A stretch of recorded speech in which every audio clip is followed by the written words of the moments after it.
Assalamualaikum warahmatullahi wabarakatuh. Apa kabar semuanya? Alhamdulillah. Semoga semuanya sehat ya. Baik, kita lanjutkan untuk materi bahasan hari ini, melanjutkan bahasan minggu yang lalu, yaitu tentang trigonometri di berbagai kuadran. Namun sebelumnya kita harus menghafal dulu ya tentang sudut-sudut istimewa. Nah, apa saja atau berapa besarnya sudut istimewa?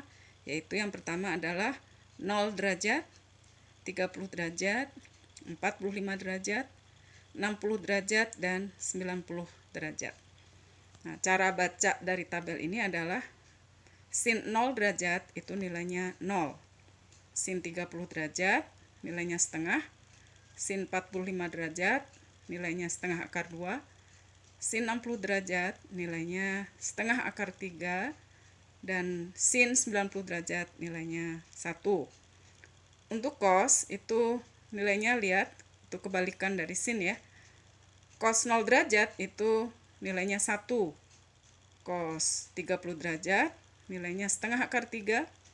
Cos 45 derajat nilainya setengah akar 2. Cos 60 derajat nilainya setengah. Cos 90 derajat nilainya 0. Sedangkan tan, untuk tan 0 derajat nilainya 0. Tan 30 derajat nilainya sepertiga akar 3. Tan 45 derajat nilainya 1. Tan 60 derajat nilainya akar 3. Sedangkan nilai tan 90 derajat nilainya tak terhingga. Nah, ini harus kita hafalkan supaya bisa mengerjakan untuk beberapa sudut di berbagai kuadran. Nah, kalau sudah hafal, kita lanjutkan untuk mempelajari berbagai macam sudut trigonometri di berbagai kuadran.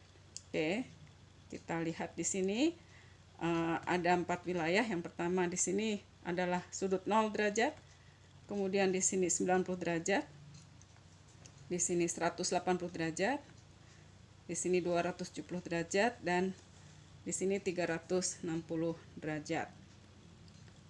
Untuk sudut antara 0 derajat sampai 90 derajat itu kita sebut dengan kuadran 1. Kita kasih tanda KW1, yaitu kuadran 1 nilainya atau sudutnya itu antara 0 derajat sampai 90 derajat. Untuk kuadran 2 itu berarti daerah atau wilayah yang sudutnya antara 90 derajat sampai 180 derajat.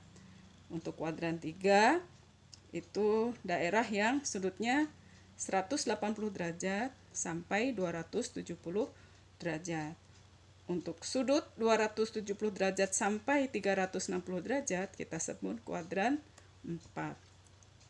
Nah, untuk kuadran 1 atau kuadran pertama itu nilai sin, cos, dan tan-nya semuanya positif. Ya, jadi semuanya positif. Sedangkan untuk kuadran 2 itu yang positif hanya sin saja. Dan untuk kuadran 3 yang positif hanya tan-nya saja. Untuk kuadran 4 adalah cos-nya saja. Jadi untuk di kuadran 1 semua nilai sin, cos, dan tan positif. Untuk kuadran 2 sin saja yang positif, artinya cos dan tan-nya nilainya negatif. Untuk kuadran 3 yang positif tan, berarti untuk nilai sin dan cos-nya negatif. Sementara kuadran 4 nilai cos-nya positif, berarti nilai sin dan tan-nya negatif. Nah, ini juga kalau mau menghafal berarti sin tan cos kuadran 2, 3, dan 4 sin tan cos yang positif ya. Kuadran 2 sin, kuadran 3 tan, kuadran 3 4. Kalau kuadran 1 positif semua. Nah, sekarang kita coba bagaimana cara mengerjakan soalnya. Oh ya, sebelumnya ya, di sini untuk kuadran 2 berarti berlaku rumus 180 derajat min alfa. Atau alfa adalah sudut ya. Untuk kuadran 3 itu berlaku rumus 180 derajat plus alfa. Sedangkan kuadran 4 berlaku rumus 360 derajat min alfa. Ya, kita hafalkan. Untuk kuadran di sini kuadran 1 kita ulang. Sin plus, cos plus, dan tan plus. Di kuadran 2, sin plus, rumusnya 180 min alfa. Kuadran 3, tannya plus, rumusnya 180 plus alfa. Kuadran 4, cosnya plus, rumusnya 360 min alfa. Sekarang kita coba bagaimana cara mengerjakannya. Misalkan kita disuruh menentukan berapa nilai dari sin 120 dan cos 225. Nah, kita tahu bahwa sin 120 derajat itu sudutnya antara 90 sampai 180, berarti ada di kuadran 2. Di kuadran 2 tadi yang positif adalah sin, maka nanti nilainya adalah positif. Ya. Karena di kuadran 2 rumusnya adalah 180 min alfa. Nah, kita coba, maka sin 120 itu sama dengan sin 180 min alfa.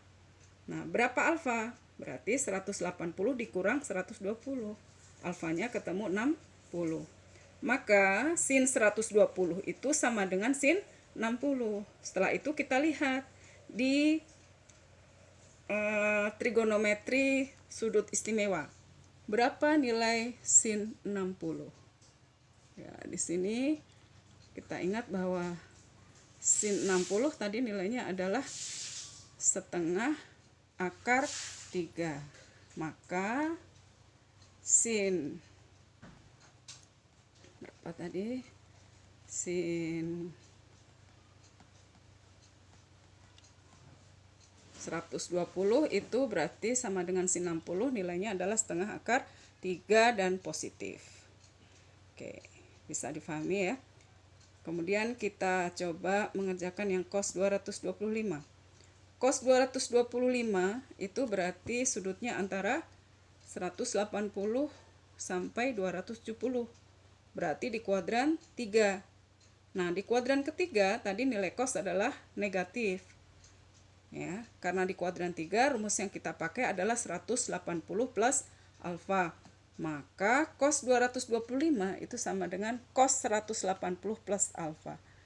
Berapa alfa? Alfa adalah 225 dikurangi 180, yaitu 45. Maka cos 225 sama dengan cos 45.